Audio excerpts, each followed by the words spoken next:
A questão é: o Brasil precisa ter armas nucleares?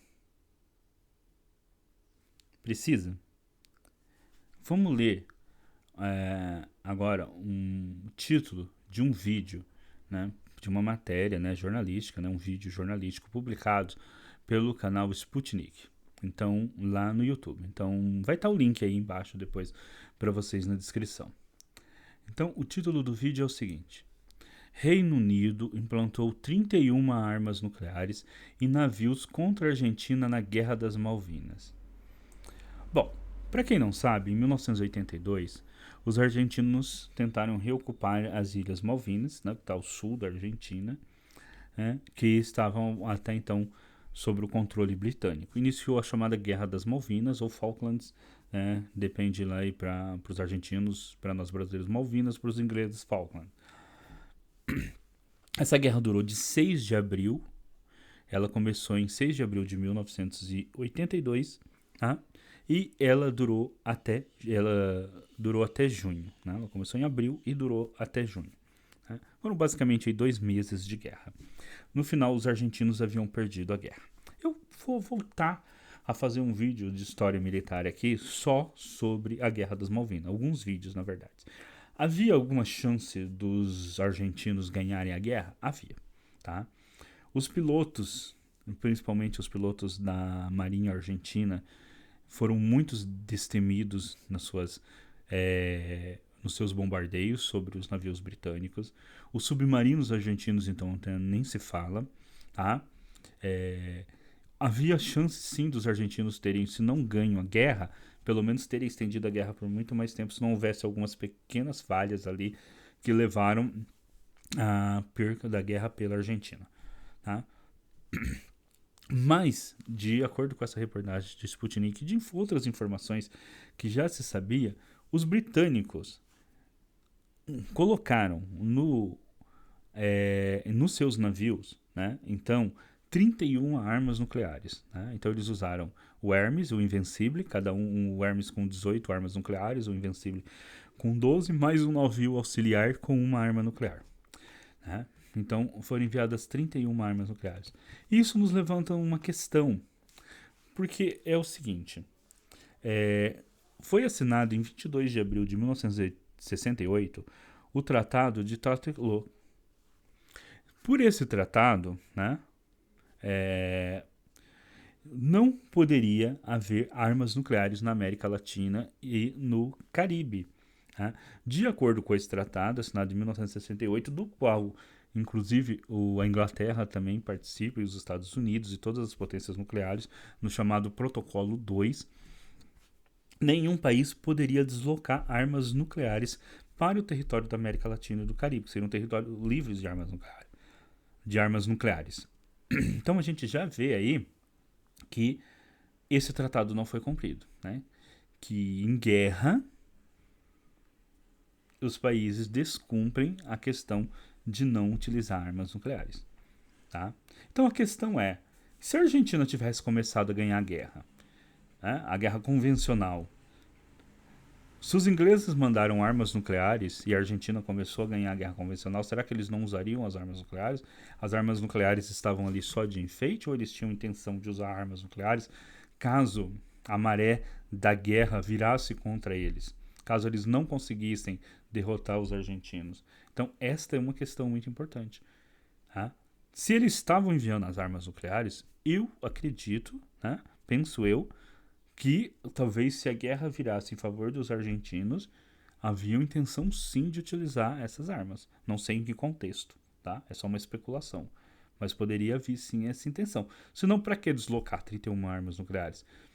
Mesmo que esse deslocamento tenha sido só para, digamos assim, pressionar a Argentina, colocar medo na Argentina, de qualquer forma, você está se utilizando armas nucleares, sim. Né? Você não está atirando com elas, não está fazendo bombardeio, mas só o fato de você falar assim: bom, eu tenho armas nucleares, estou mandando aí para o território onde está acontecendo as batalhas, já é uma forma de você pressionar o outro para rendição. Tá? Porque você está mostrando para eles: olha, eu tenho armas muito mais poderosas que as suas, armas que você não tem.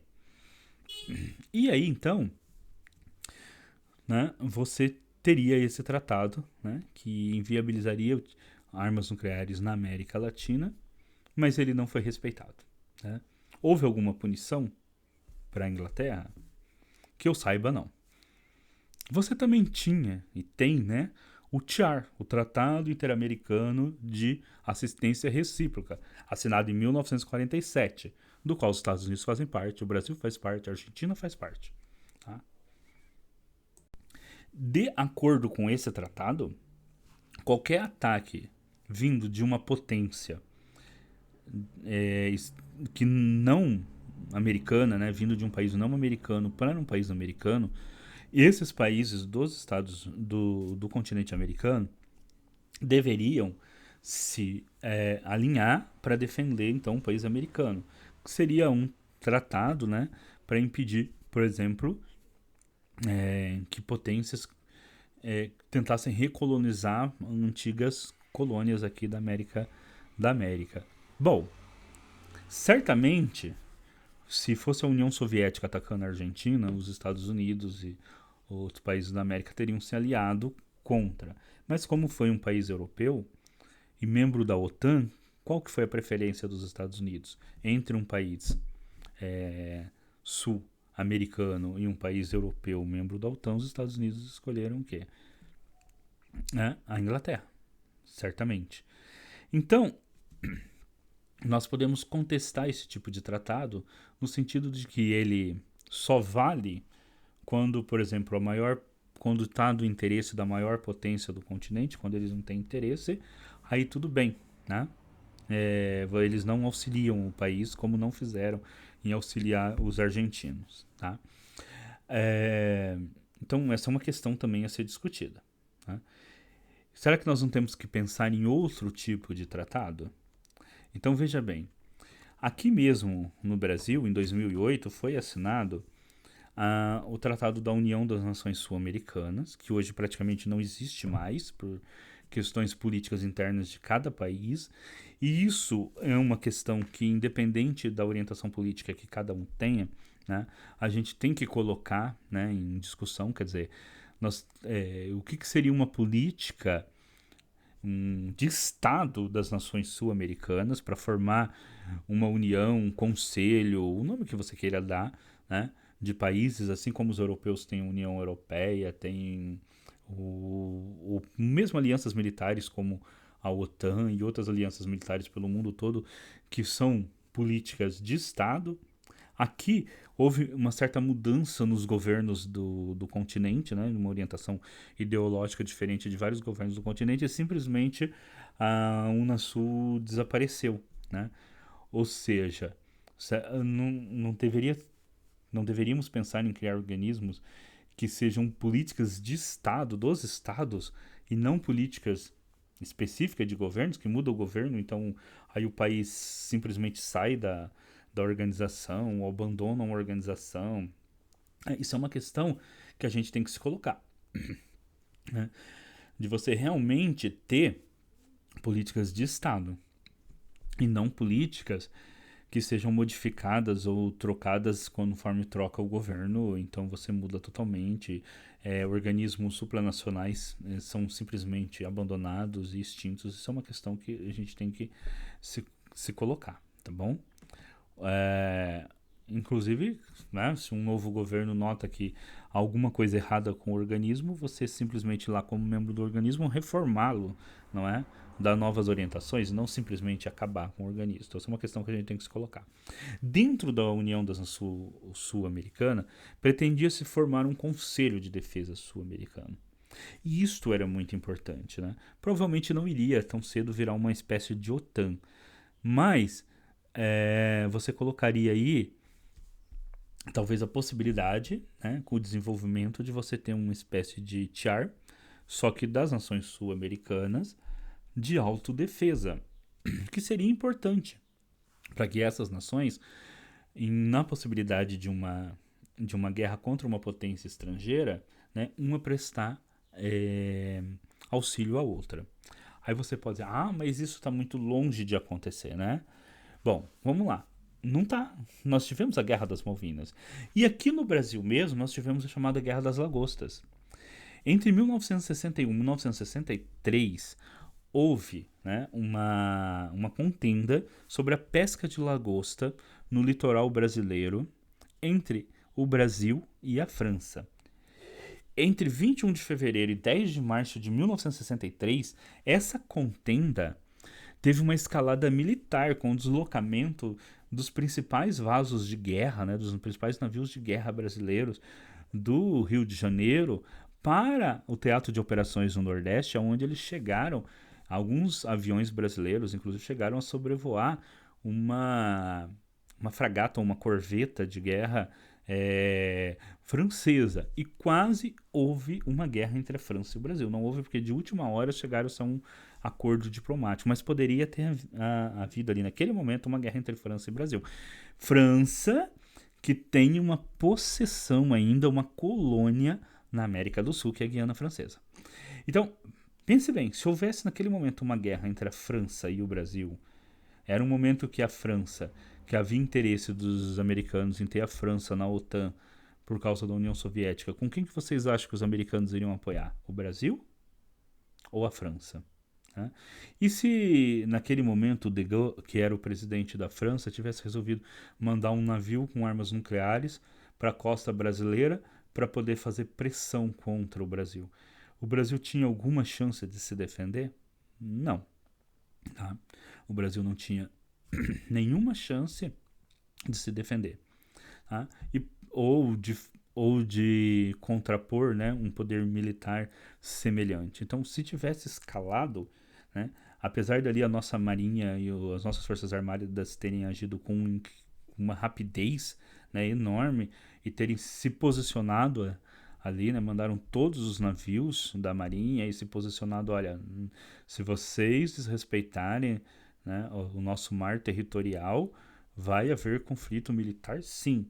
Né? E foi justamente, né, esse deslocamento da nossa frota, né, que fez com que a França cedesse e fosse pescar em outro lugar, né, fosse pescar lá na costa da África. Né? Mas e se tivesse havido conflito como houve nas Malvinas? Né? O Brasil certamente estaria num nível de inferioridade para com a França. Por quê? Porque justamente os países que têm grande interesse na América do Sul, que têm inclusive possessões ainda na América do Sul, que são a Inglaterra e a França, eles têm armas nucleares e nenhum país da América do Sul tem. Tá? Então, hoje o Brasil, por exemplo, trabalha num submarino de propulsão nuclear. Ele não terá armas nucleares, ele terá propulsão nuclear. Isso já vai dar uma vantagem estratégica para o Brasil muito grande, porque um submarino de propulsão nuclear é um submarino que ele inviabiliza o uso do mar por potências estrangeiras, porque ele é muito difícil de ser localizado, né? No fundo do mar. Ele fica muito tempo sem precisar ser reabastecido, e ele pode chegar muito perto de embarcações inimigas sem ser localizado, né, porque ele praticamente não faz barulho nenhum, e afundar essas embarcações. Então, a própria existência do submarino de propulsão nuclear brasileiro vai dar ao Brasil uma vantagem estratégica muito grande no Atlântico Sul. Então seria muito importante que esse submarino terminasse logo de ser feito. Né? Eu vejo notícias sobre esse submarino desde o final dos anos 90 e até hoje ele não foi terminado, e que quando ele seja terminado, ele, tendo a experiência de fazer o primeiro, logo ele se transforme numa frota, pelo menos entre uns 5 e 10 submarinos de propulsão nuclear. Tá? Então, para garantir a defesa do Atlântico Sul, tá? Aqui no Atlântico Sul, né? Aqui no nosso mar territorial, mas do Atlântico Sul como um todo, porque é a área de interesse brasileiro. Afinal de contas, toda as nossas exportações, que são principalmente commodities, elas são exportadas pelo Atlântico Sul. Então nós temos que ter como proteger os nossos navios. Lembra que tanto na Primeira quanto na Segunda Guerra Mundial, a grande dificuldade do Brasil era justamente proteger os seus navios de ataques das forças alemães, né? Tanto na Primeira como na Segunda Guerra Mundial. O Brasil assinou também, em 1997, o Fernando Henrique assinou o Tratado de Não Proliferação de Armas Nucleares. Então, por esse tratado, hoje o Brasil não pode fazer armas nucleares. Tá? O Brasil não pode fabricar armas nucleares. Mas a questão de todos esses tratados é assim: ele limita outros países de não fabricarem armas nucleares, mas quando esses países que têm armas nucleares entram em conflitos com um país que não tem arma nuclear, será que eles, se tiverem perdendo o conflito, vão respeitar esses tratados? Tá? O fato da Inglaterra ter deslocado 31 armas nucleares para o contexto da Guerra das Malvinas, que era uma guerra inteiramente convencional e todo mundo sabia que a Argentina não tinha armas nucleares, prova que talvez isso não seja verdade. E que, portanto, garantir a defesa de um território como o Brasil, que tem um mar extenso, né, que já foi objeto da cobiça da França, por exemplo, em 1960, entre 61 e 63, de garantir a proteção da nossa Amazônia e de todo o nosso território que é continental, ter a possibilidade de fabricar armas nucleares seja indispensável para garantir a nossa soberania. Tá? Então, o Brasil deveria sim ter essa capacidade, tanto de fabricar submarinos com propulsão nuclear, mas também de fabricar armas nucleares, se quer realmente garantir a sua soberania, porque tudo leva a crer que, diante do conflito com uma potência que tem armas nucleares, essa potência poderá sim utilizar de armas nucleares. Inclusive, essa deveria ser uma política não de governo, mas uma política de Estado. Até porque, esteja você à direita ou à esquerda do espectro político, ou qualquer outra, ou centro, né, do aspecto político, não é?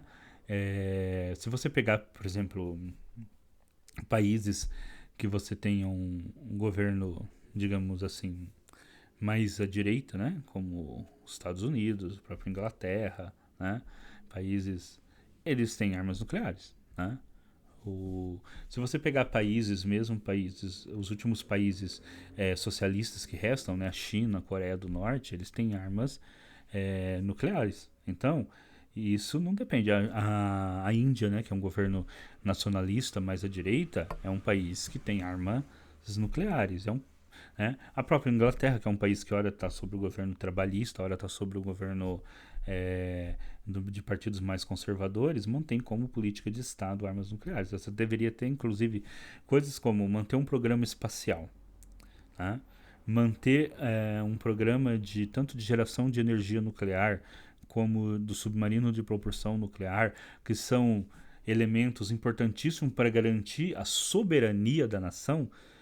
Essas sim deveriam ser questões nacionais que agrupassem tanto aqueles que estão mais à direita, conservadores, quanto aqueles que estão mais à esquerda, porque é uma questão de você manter a soberania da nação. Bom? Então é isso, gente. Eu termino esse comentário dessa matéria aqui do Sputnik justamente falando dessa necessidade realmente que países soberanos, né, países que queiram manter a sua soberania, eles precisam, né, ter armas nucleares. Isso significa que eu seja a favor de guerra nuclear? Longe disso, né? Eu acho que não tem nada pior do que uma guerra nuclear, né? Poderia até extinguir a vida humana. Né? E qualquer pessoa que já viu as fotos de Hiroshima e Nagasaki sabe o quanto terrível é isso. Mas também nós não podemos ter uma política de que os outros, de que estados que mantêm esse tipo de armamento possam impor a sua vontade justamente por possuir esse tipo de armamento, enquanto os outros seriam incapazes de se defender. Né? Porque se você fosse pensar se esses tratados de não proliferação de armas nucleares fossem realmente justos, então eles deveriam abarcar as seguintes questões. Questão que todos os países abandonassem as armas nucleares. Né? Que todos os países desmantelassem as suas armas nucleares. Então nenhum país teria arma nuclear. Então nenhum teria vantagem sobre o outro. Né? Mas alguém acredita que isso possa ocorrer? Certamente que não. Tá? Então, se um grupo de países mantiver uma capacidade militar muito superior aos outros países, quando envolto em conflitos, vocês não tenham dúvida que esse país vai usar, no mínimo, esse armamento como uma forma de, de chantagem, né? Como uma forma de coibir o outro país numa guerra ou mesmo numa contenda, né? Porque sempre vai estar ali, se eu vou para a guerra contra tal nação, eu sei que ela tem armas nucleares, né? Então sempre vai estar ali em xeque, né?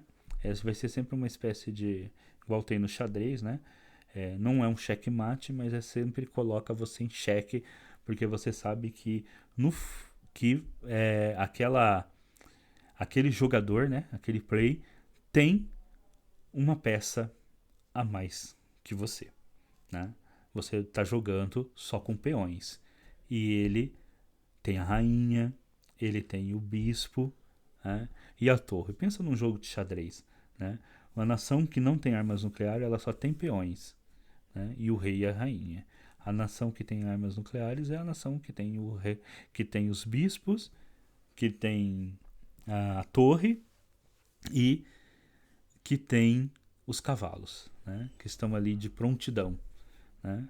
A pessoa pode até optar e falar assim: não, vou jogar com você, você só tem peões, e eu vou jogar com você só com peões.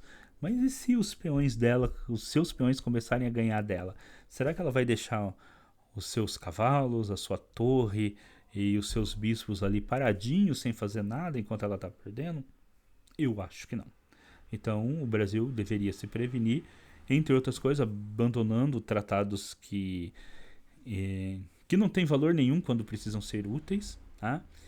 E tentando recriar outros tratados, inclusive um tratado de defesa latino-americano ou sul-americano que realmente servisse para alguma coisa quando uma dessas nações estivesse ameaçada, né? Porque a gente vê que os tratados existentes que levam no continente americano, eles só vão ser colocados em práticas, né, quando for do interesse dos Estados Unidos, quando for do interesse da Argentina ou do Brasil e não for do interesse dos Estados Unidos, não tenham dúvida que a América não será para os americanos latinos, mas só para os americanos do norte nesse caso, tá? Os Estados Unidos não vieram em apoio à Argentina nesse contexto. Será que teriam vindo em apoio ao Brasil no contexto da Guerra Fria, 1963, se o Brasil tivesse entrado em guerra com a França, ou eles teriam apoiado a França para garantir ali que a França entrasse na OTAN e continuasse ali como uma potência importante contra os soviéticos? O que vocês acham? Deixa os comentários de vocês aí, tá? E a gente pode comentar mais essa questão, tá bom? Mas o Brasil precisa ter os meios de garantir a sua soberania. E eu não vejo como a gente possa garantir a nossa soberania sem ter tecnologia nuclear, inclusive tecnologia militar nuclear, e tecnologia espacial que nos garanta tanto o domínio do espaço, né, do nosso próprio espaço, a nossa capacidade de ir e voltar ao espaço, né, e a capacidade de interditar o espaço para outros países. E essa questão do domínio do espaço, eu vou gravar um vídeo sobre isso. Tá? Tem uma teoria também sobre o domínio do espaço, que eu vou gravar um vídeo sobre isso também. Então, pessoal, se você chegou no canal por esse vídeo, tratando dessa questão geopolítica, esse é um canal plural, tá? É um canal, como eu disse, eu sou um filósofo polímata, né? Eu estudo várias coisas, então você vai encontrar nesse canal vídeos sobre geopolítica, vídeos sobre literatura, vídeos sobre ciência, tá? Acompanhe o canal, tá bom? E clica aí no sininho para receber novos vídeos. Toda semana nós vamos gravar um vídeo discutindo algumas questões geopolíticas, algumas questões dessa área. Vai ter vídeos também de questões que talvez não possa ser do seu interesse, se você chegou aqui exclusivamente sobre geopolítica, mas são vídeos interessantes também sobre outras questões que você pode aí assistir, de repente até gostar, tá bom? E se você que vem só pelos vídeos de geopolítica, também, pessoal, esteja aqui sempre que tiver um vídeo de geopolítica ou sobre espaço, que vocês não vão se arrepender, tá bom? Façam os seus comentários. Olha, professor, precisa melhorar isso, gostaria que o senhor comentasse tal assunto, nós vamos comentá-los, tá bom? Sempre na perspectiva também que esse é um canal comprometido com a soberania nacional, né? comprometido com a causa nacional. Nós precisamos ter um Brasil, né, que seja um país, né, que tenha que seja o Brasil, ele é uma potência regional, mas o Brasil precisa se firmar enquanto política de Estado, né, como realmente esse desejo de ser uma potência regional na América do Sul e no Atlântico Sul, né, que é aqui a nossa área do nosso entorno e a área que nós deveríamos garantir a segurança dela para garantir a nossa própria segurança. Tá bom? Então, like, né? Não esqueçam aí de dar o like. Não esqueçam de fazer o comentário. Não esqueçam de apertar o sininho e de acompanhar os vídeos do canal. E de contribuir muito com seus comentários, porque a partir dos comentários de vocês eu vou também pensando em novos vídeos, vou pensando em novas questões para a gente discutir aqui. Ok? Então é isso, pessoal. Até o próximo vídeo.